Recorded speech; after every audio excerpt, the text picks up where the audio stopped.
Warm welcome to this CoCo conversation in which we will discuss Kristoffer Lidén's recently published article in Cooperation and Conflict. And of course, we have the author himself with us today, who is Kristoffer Lidén, who's a senior researcher at PRIO, the Peace Research Institute in Oslo. And the title of his article, the one that we will discuss today, is A Better Foundation for National Security, the Ethics of National Risk Assessments in the Nordic region. And we have also invited today two colleagues who will discuss this article with Kristoffer. And the first one is Karen Lund Petersen, who's a senior researcher at DIS, the Danish Institute for International Studies, but also professor at the University of Stavanger. And Karen was formerly professor at the University of Copenhagen. And we're really grateful that you could join us for this conversation today. Secondly, we have Oscar Larsson, who's an associate senior lecturer in war studies at the Swedish Defense University in Stockholm. And also, I'm really pleased that you could join this conversation and to share your reflections on Kristoffer's article. My own name is Ted Svensson. I'm an associate professor at Lund University, but I'm also one of the editors of the journal Cooperation and Conflict. So I would like to open this conversation by asking you, Kristoffer, two questions. So on the one hand, if you could say something about what you see as the core reasoning, the key argument of the article. What do you see as the gist of it? And then secondly, it would also be nice to hear you reflect a bit on how you see it, how it fits into your wider research and what led you to write this specific piece in the first place. So if we open up for you to share some of your reflections on this, I think that would be a good starting point today. Wonderful. Thanks so much for organizing this. And I'm really humbled to have also these excellent colleagues around this table. The article starts out from my background is in philosophy and a curiosity about what the actual foundations of national risk assessments are.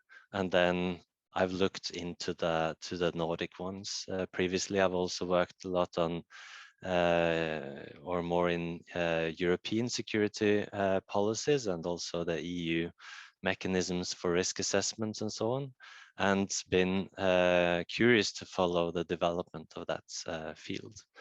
And so I've looked at the documents, national risk assessments, and you know these are quite interesting because they try to comprise a lot of different forms of security threats and risks. They try to present a comprehensive overview of the different risks. And with my background in peace research, I'm, for instance, very interested in how they balance military threats against civil threats. And most of these are presented as comprehensive, but because of their sort of institutional background, the history of this field, they typically come to it from the perspective of civil protection. Some includes military aspects as well, but it's also a reflection of the division of labor internally within countries in terms of the sorts of agencies that deal with civil protection and with more military affairs. And the field of counterterrorism has been in between those two. So in Norway, for instance, you have one agency producing these comprehensive risk assessments, but then you have other agencies also producing national risk assessments or threat assessments of different kinds, very much overlapping, and they have not been able to kind of just agree on, okay, so let's sit down and make a shared assessment because they come to it from different perspectives. So when I started to look underneath the surface, there were so many questions that followed from my general question of kind of, okay, what are the theoretical foundations of these? What are the conceptions of risk that underlie them, and how do they come up with exactly this overview of, man-made disasters, natural disasters, and the ways that they categorize them, the ways that they compare them. And this part, the comparison, is itself very interesting. How do you actually compare something like an earthquake with an event that may potentially happen to an extremely disastrous effect, but that is much less likely, and how also they weigh concerns for disasters that can happen within the country, and that national agencies would be relevant for addressing, and international events. So I've looked at these Nordic reports, the reports of Denmark, Sweden, Finland, Iceland, and Norway, and done several iterations of those over the past years since they started to produce them.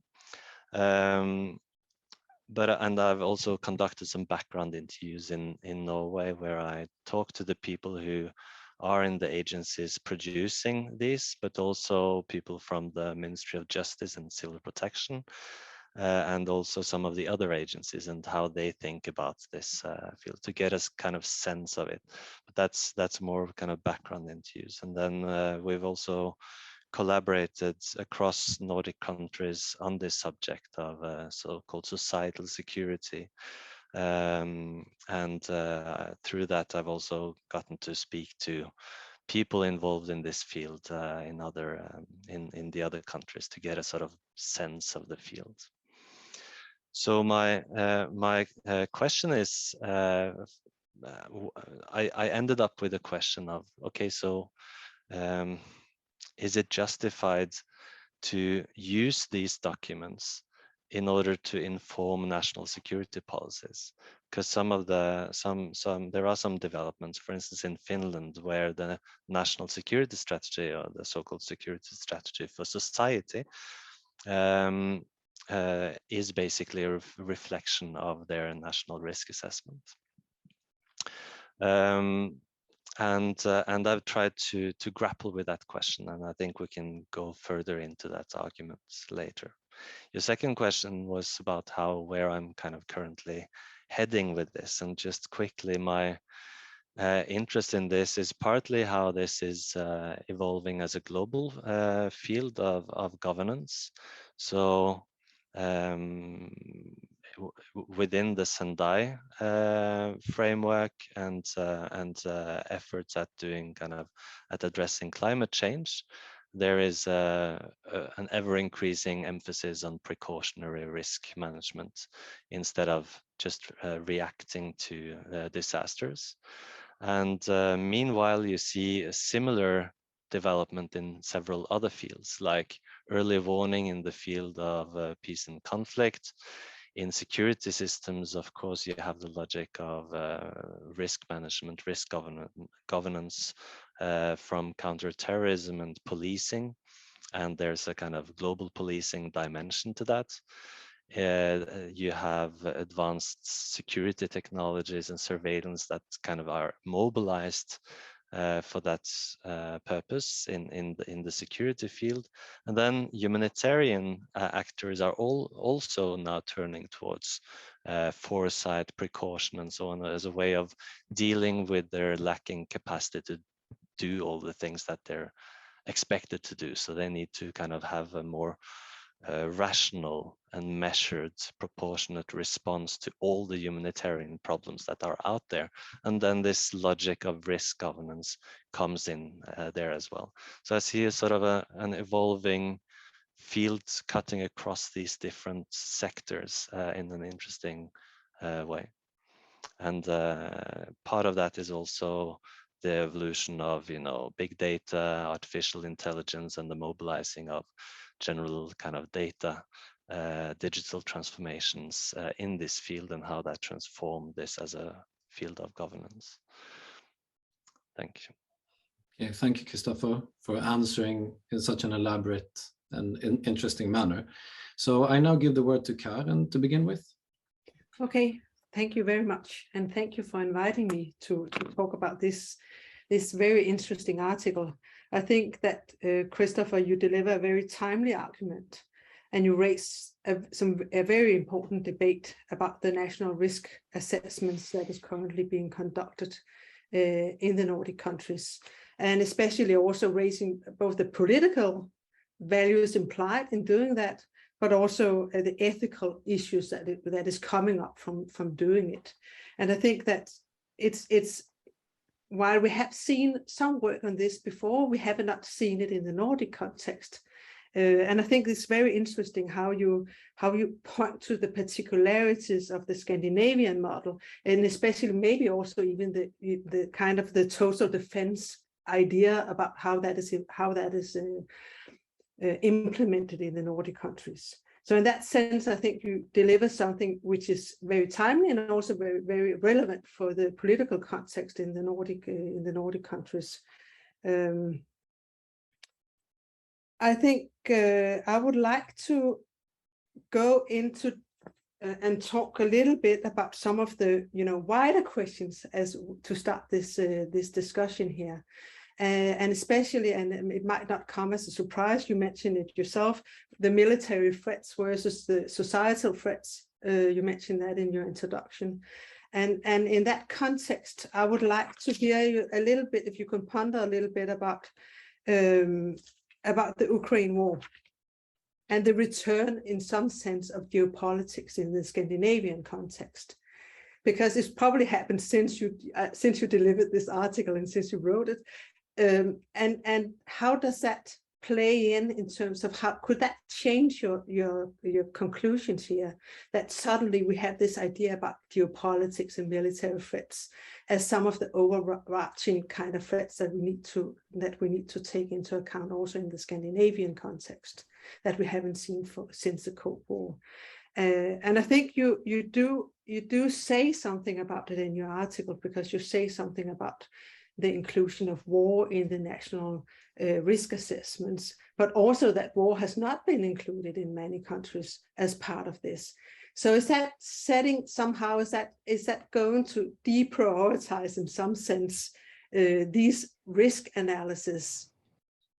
And then are we just heading towards a new geopolitical era where it was just military affairs that is going to determine what it is that we are doing? I think you asked me to come up with two questions. Is that you would like that, Ted? Or you can, Kristoffer, maybe you can respond to this. Yeah, I think it's a broad question, so maybe you want to respond. Yeah. And I think that's also something that, I mean, many people who read this article now will think of, most likely. Absolutely. It's a perfect question also, because it speaks to the inherent biases and the underlying logics for these assessments, and how those are not visible when you just look at the title page of this and see how it's justified as coming up with a comprehensive overview.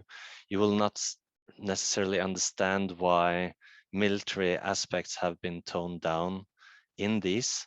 Some of these Nordic assessments do address war. The Finnish one in particular has kind of war as a central risk, but then related specifically to attacks within the territory of Finland or in its immediate neighborhood.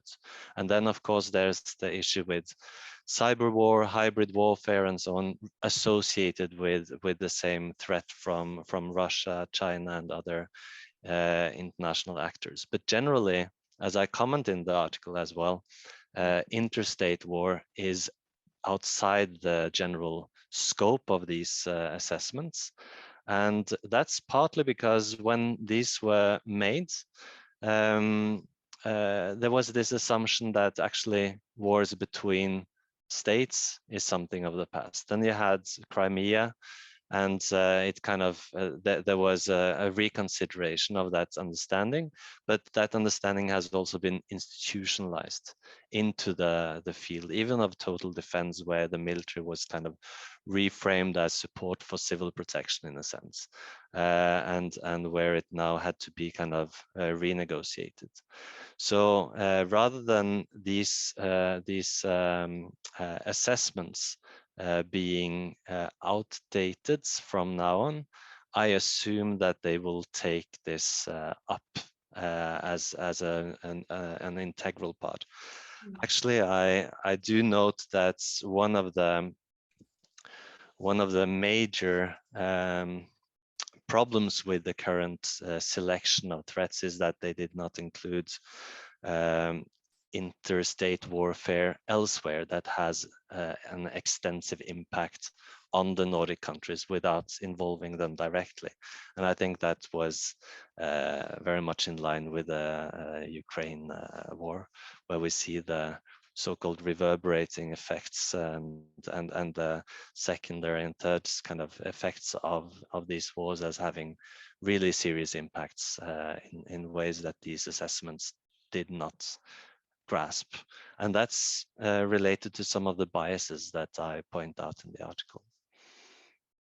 And second, of course, the article was also written against the backdrop of the pandemic. I haven't mentioned the pandemic. It's quite incredible that we have this discussion now, and 1 year ago it would all be about the pandemic.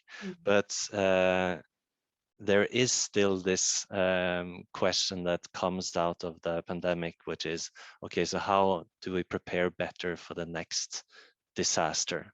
And then just before we were even able to ask that question, Ukraine happened, and we didn't have time to ask it. And it's very symptomatic for the difference between kind of the theory and practice of risk management in general.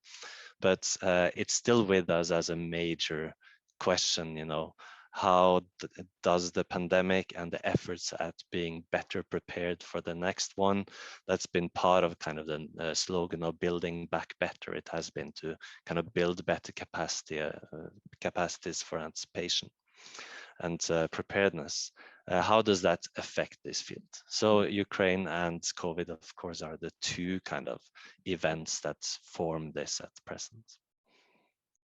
I also have a questions about the COVID case, actually. Yes. It was my second question, but I'll just to follow up a little bit, because as you also point in your article, risk assessments is a lot about selecting and a lot about acceptability in the population about what it is that we would like to accept or want to accept.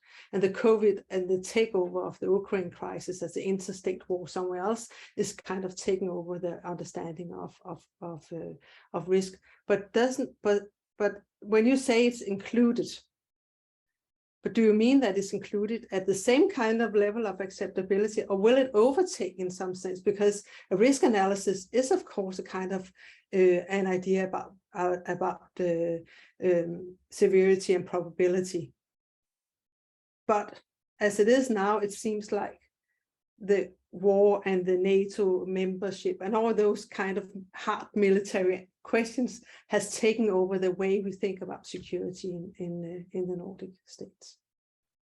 Can I, Kristoffer, before you respond, can I also suggest that we bring in Oscar, because he's raised his hand, so you probably would like to follow up on this as well, I imagine. Yeah, it's on the same theme as you brought up, Karen. And I was thinking a bit also in Sweden.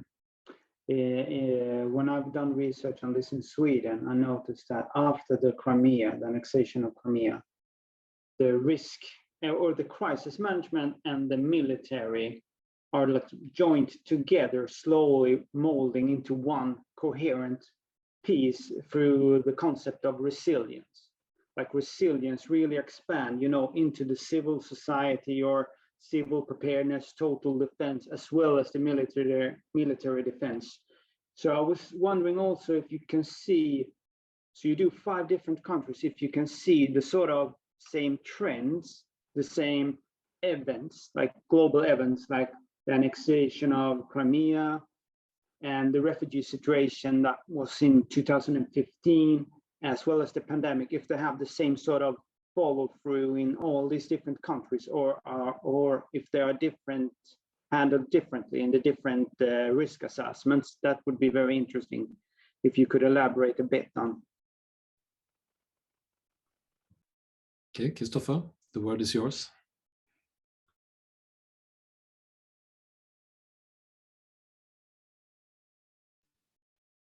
Okay, sorry. So the answer, if we were to think based on a reading of these reports and the methods that they present, you know, in terms of what are the underlying theories and methodological premises, one would expect that the answer to the question of how war can be integrated and how the different sorts of threats are compared would be simply a scientific analysis of these different threats based on certain models where it would depend then on this assessment of the effects and the likelihood of war versus other issues that, for instance, occur more often. And it's really hard to know exactly how likely it is with an invasion in a Nordic country, for instance. But this would obviously be very interesting to see how that would be assessed. In practice, if we look at how these reports are actually produced, there will be a difference between, for instance, a Danish report that works on hypothetical scenarios, and that is not supposed to inform policies or strategies directly. It's rather used as a kind of a source of thinking and information for more specific risk assessments to be taken into account, both at the state level, but also at the municipal levels and by private actors and so on. It's kind of more an open-ended source of information. There you can kind of have come up with a scenario that doesn't necessarily have much political consequences. And it's produced by kind of this agency itself. In Finland, it would come out probably of the Ministry of Defense, reflecting their actual priorities and thinking and their strategic communication, and knowing that it would need to result in a certain strategic choices, because the national security strategy is directly reflecting this. That would also need to be taken into account. So you see, there's a different institutional logic to it. In Sweden and in Norway, the total defense concept affects the way and the extent to which war should be and is taken into this sort of civil protection context. So so in Norway, for instance, the Ministry of Justice and the Ministry of Defense would get together and discuss this closely before they would integrate such a scenario into the national risk assessment. And they already do kind of collaborate closely if one or the other will say something that has something to do with the total defense structure in general. So that has an effect on this. There's a very interesting story of this field in the context of Iceland, that didn't have a defense, and that didn't really have then a sort of national security framework of in the same respect as in the other Nordic countries, but where this has recently shifted, and there are two sort of national security councils competing a bit. There's it's in sort of a bit in the flux, and it would be very interesting also to know more about the internal negotiations in this field that's at Iceland. So as you see, it's not just about the philosophy, but for a philosopher, it's very interesting and illuminating to understand how these things actually work as compared to just the face of a report. Thank you. Okay, thank you, Kristoffer. Karen, you raised your hand. Would you like to add something to this discussion, or would you like to take it? Just a small follow-up question Yeah. to this, because now you nicely, outplay the differences between the different Nordic countries, and that's really good. And you also in the article you touched upon some of the similarities in the welfare state logic, how that has how it has affected the role of these risk assessments. But and I know this is a very difficult question, but why? Why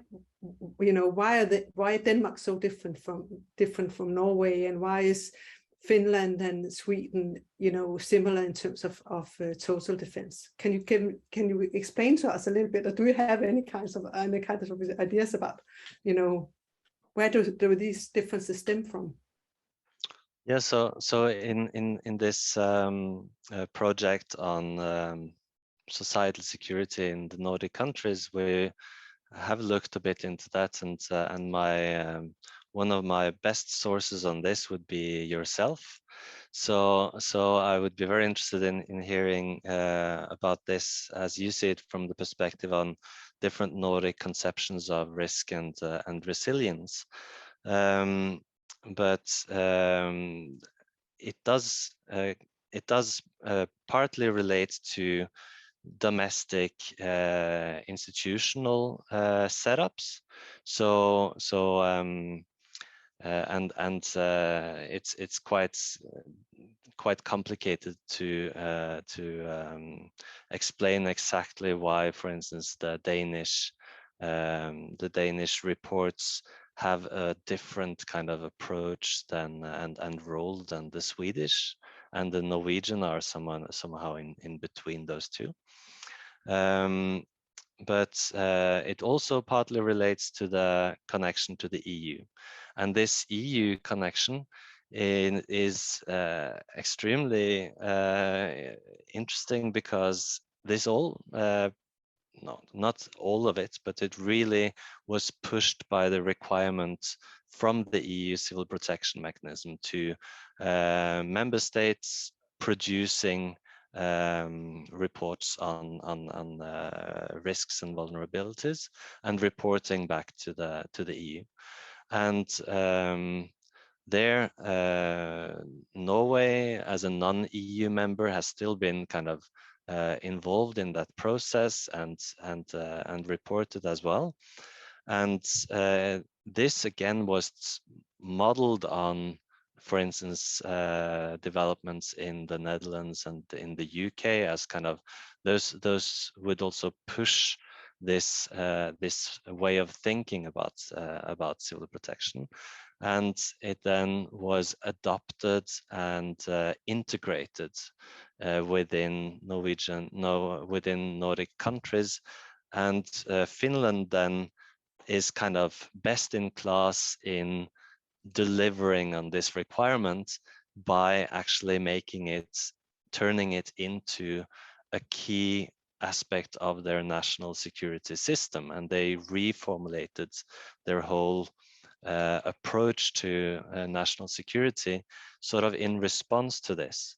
And that's quite invisible when you look at their actual security strategy for society and their national risk assessment, because now it really comes across as the Finnish way, very anchored in Finnish approaches and so on.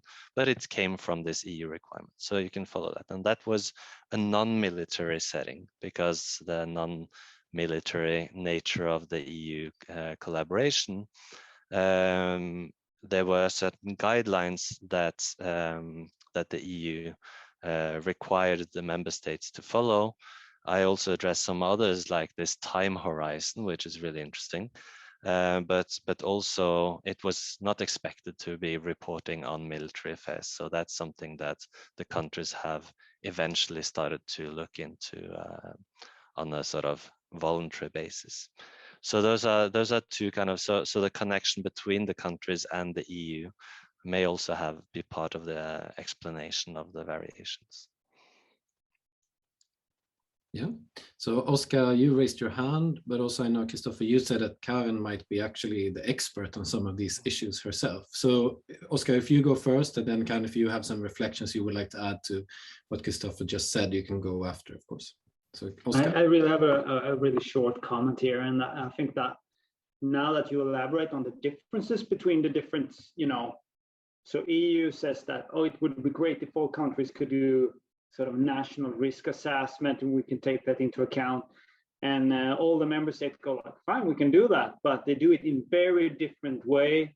And based on the sort of constitutional or the public administration setup of that country, how they have organized civil defense and total defense, you would get a very different sort of report focusing on very different things. So I think this is a very interesting part of your paper and the findings and the whole project, that, I mean, that national risk assessment sounds like such a objective and perfectly fine or framed sort of document within the government, but it really boils down to a lot of differences and a lot of different cultures and institutional setups that follows through in this document. So yes. Okay, thank you, Oscar. Karen, would you like to add something to this discussion? Yeah, thank you very much, Kristoffer. But I think I have a similar problem that you got. it's about pointing to the differences, but not coming up with any good answers to why. And I think that's common, that it is very difficult to explain why there are so many differences. But I think the European explanation, the EU explanation, is extremely good. I never thought about that. Otherwise, one could think of the geopolitical situation also in history, Sweden being neutral, Finland being close to Russia, and there's a lot of and the same with Norway and Denmark being closer to the EU. I think that might explain some of the differences in terms of how we deal with, in Denmark, you can never, ever think about, I find it very hard to say that we should talk about a total defense. That was kind of in history in the first part of the Cold War, and we left that kind of that understanding. But you see that very, very strongly coming up in many of the other Nordic countries. So, but I will stop here. Just quickly, something that comes to my mind, and in addition to just suggesting that viewers look up the book on Nordic societal security and the article that you also have there, Karen, together with Trine Bering on resilience, but also the introduction and the chapter, for instance, by Oscar Larsson on the Swedish system and how it evolved partly through commercial, industrial logics in terms of and the interconnections also between the total defense and the fields, both the commercial field, the different political and power elites and so on, and how they kind of have formed that field. So his work is relevant in that context. In Norway, the oil industry has been very influential in terms of how we understand in Norway the field of so-called societal security and also risk management, risk governance. It's all been formed by the requirements of the oil industry. And then been transferred to the counterterrorism field and so on, when that suddenly became kind of a sort of related topic. So that's another example of kind of a national particularity that has formed the different trajectories. Okay, thank you, Kristoffer. Could I invite maybe Oscar to go next, if you have anything else you would like to add or raise as a reflection? Well, not on this very topic, but I have another theme that I really would like to discuss, which please is, bring it up. I'm not sure if I have a headline for it, but a sort of sense in the paper that you problematize three different aspects of national risk assessments from a sort of ethical point of view or democratic point of view, if you want to, and that is sort of, okay, the production of the risk assessment, as well as the content, like does it really cover what we need to cover as a society as a whole, but also the sort of potential social control or governability that follows from, you know, securitizing specific problems in a specific way. But I was wondering if you could elaborate a bit on, you know, so we have the security experts and we have the politicians. What is the relationship between those? Don't we need specific experts on security and risk assessments in order to get good information, and then we can take a sort of decision on within the political setting? So how far would you say that democratizing security politics is really possible in relation to, you know, producing the content as well as the sort of governability that follows from it? Excellent, thanks lots. Because that's been sort of an underlying question that has motivated my analysis, and part of the answer is in how these reports are actually used, what effects they have. That would be important as a source of information for this. That's one aspect that I have not in this article really looked into. So it's just it's sort of ending with the point at which a security strategy or a security policy adopts inputs information from this from these national risk assessments, and then what actually happens with that is quite essential for a discussion on the broader kind of democratic role and the importance of democratic oversight and so on of the reports. But the way from these assessments, from how they are produced and how they feed into national security policies and strategies, that can happen in several ways. And one thing that I think that I try to highlight is that it can be used almost to determine the scope and priorities of national security policies. That's what the Finnish model comes closest to, where you put a lot of trust into those assessments, and you see them as really authoritative in terms of what should be the priorities. But you can also have, and the reason why that is actually possible in the Finnish cases is, of course, because the ministries are involved in writing and producing the reports. So there's kind of a circular movement where you could also see it then as a form of justifying existing policies. But the other kind of extreme would just be that it's something that informs thinking. You know, decision makers look through these, think critically about them, put them away, and then ask themselves, okay, so, well, that's one sort of source of information. What are the other sources of information I should use when producing a national security policy? And I'm also not making a claim to kind of to what extent this informs in one sense or the other. That's another thing I haven't really looked into. So my claims are limited to, let's say that at least it has a substantial effect on the understanding of what the major risks are and how they should be addressed.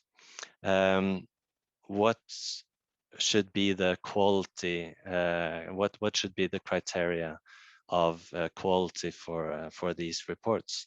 What would justify that they had this weaker or stronger effect?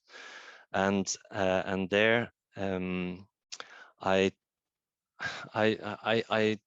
wrote a lot about this in text that didn't end up in the eventual article, because I ended up with, I had a rather kind of complex framework for answering that, and then I found this article from Holst and Crick that I use that discuss the general effects of technocracy and expert bodies in politics, the development towards that, and formulates two relevant criteria. So what I have reformulated as epistemic reliability, or the kind of scientific quality of the reports, and that requires a sort of independence of the experts. So the ideal there is that the expert is sort of independent from the political scene, doesn't represent anyone but kind of the themselves as a scientific voice. And then on the other hand, there's the requirement of democratic or political representation, because the problem is that you don't have an objective definition of risk, because risk is relative to the question, what is to be protected? What are the values that we need to protect? And that's a political question. So that means that this work in terms of both how the risks are defined, how we think about the priorities and the importance, and how we measure the effects, really needs in a democracy to be anchored within a sort of representative process. And they make an argument that is really helpful, which is that it's not either or, but you need both of these. And then the question is, how do you get a balance between those two considerations? One, the kind of independent crazy scientist who is just the world's expert on this specific thing, right? And not affected by any worldly concern.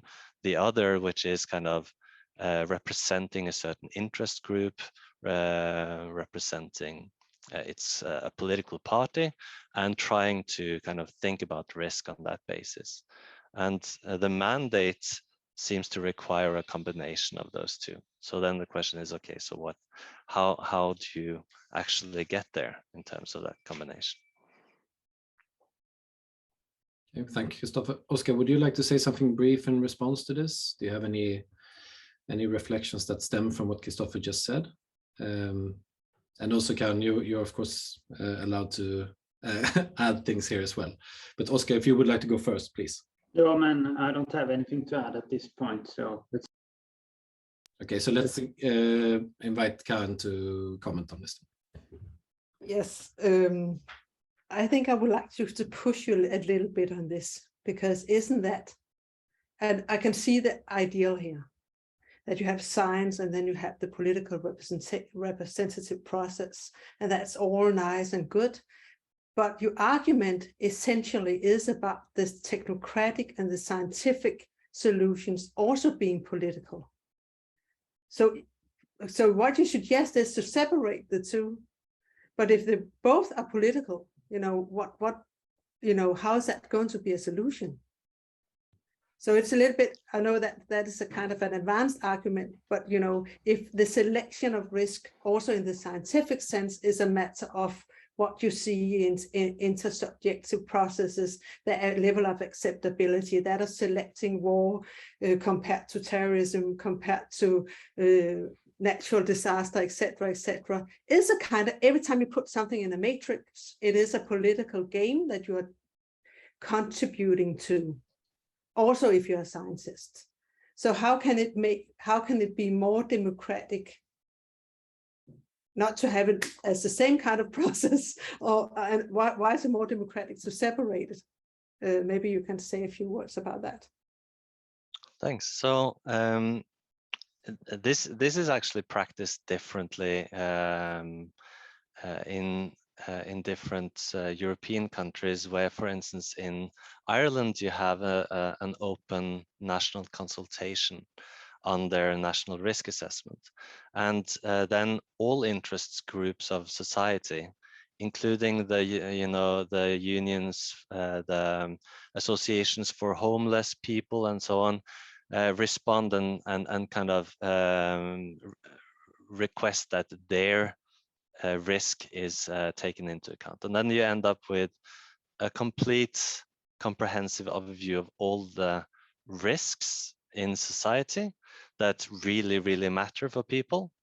And for a poor person, a homeless person, getting a house to live in is much more tangible, much more essential than being prepared for a future solar storm or something, right? So it ends up with a reflection of the whole political debate, and you will then get a political fight over how to balance and what to emphasize and so on, which is a reflection just of the political landscape. And then in other countries, it's just the expert agency that hires scientists and that kind of makes this based on advanced methods. And in Sweden now, I just saw a report coming out of MSB, the Civil Protection Agency there, on how actually the current kind of methods used in Sweden are imperfect, to put it like that, and where there are lots of data that are actually not even collected, existing, that is required for doing proper precautionary risk analysis. And so this is also probably shifting, and you will get these leading environments doing very advanced data-based analysis. In terms of choosing one or the other, what I'm arguing for, and what's Crick and Holst's argument, is that there's a need for combining them or balancing them. And actually in Crick and Holst's one, it's presented as a balancing act. But I think that often it will be mutually reinforcing. So actually it's a source of scientific quality that a report comes out of a broad democratic process, and that there is also kind of a feedback from, let's say, from the parliament, from interest groups on the research that is conducted and the ways that they are presented. So it's not actually necessarily either or, and the question is, how do you get both of those?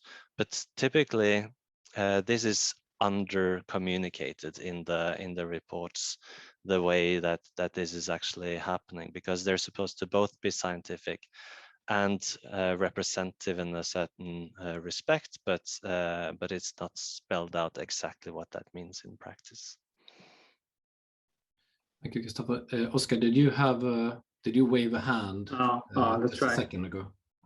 I was just thinking that, Kristoffer, in the conclusion, you write that the national risk assessments, like their role in policymaking, should be limited to informing the formulation and the implementation of policies for reducing the risk of disasters within a country. So you seem to take a stand there, right, for sort of the middle position, which puts the Finnish way of managing the national risk assessment at shame.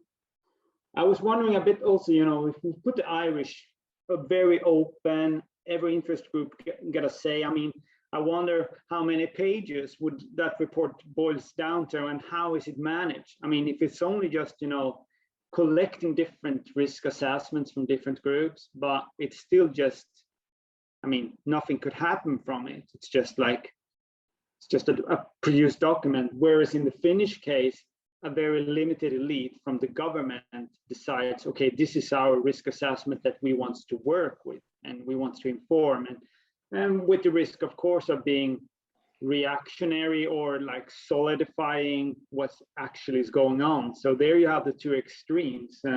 Your position seems to be like somewhere in the middle of, you know, we should have a professional risk assessment that could inform how politicians should act. So yeah, so that conclusion is a reflection of the analysis of the Nordic reports, where I find that they rest on underlying presuppositions that involve a fundamental bias against international affairs. You don't see the risks of foreign countries except to the extent that they relate to or will have an effect on the specific country in question. And well, that's okay if that's the explicit limitation of the report.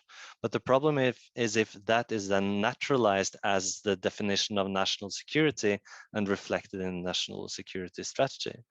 It's incompatible with the whole field of, you know, collective security, not to speak of humanitarian action and how to think about supporting countries in places of the world where you have a lot more to deal with in this respect than in the Nordic countries.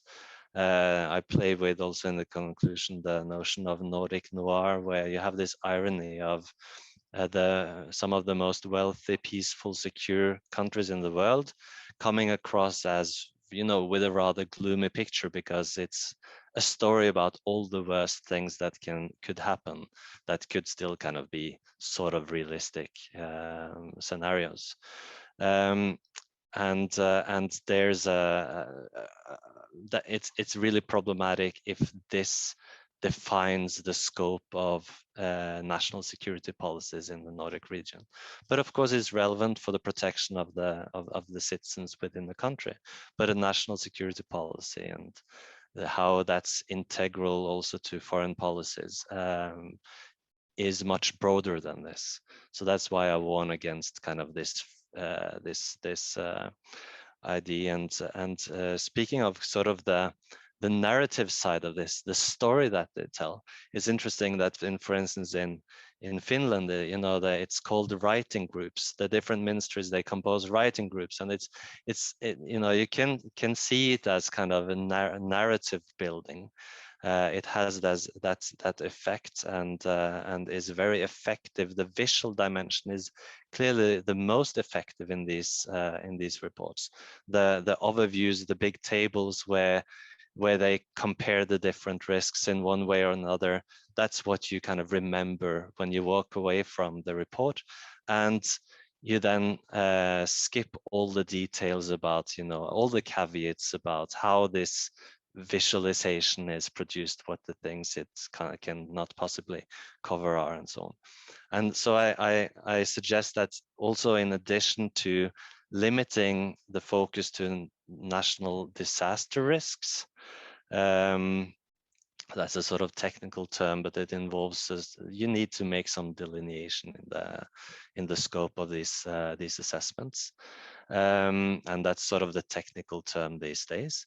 Then you should still include in all the reports a comparison of the findings with the global risk landscape, just so that you can see, okay, so this looks terrible, but compared to the DRC or compared to the Philippines, you know, it's just crumbles in comparison.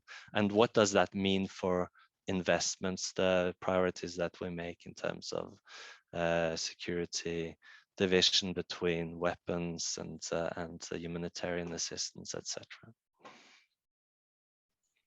Okay, so there might be a sound in the background. They're testing the warning system here in Sweden. So very fitting actually for our conversation. Absolutely. Yeah, you hear it now.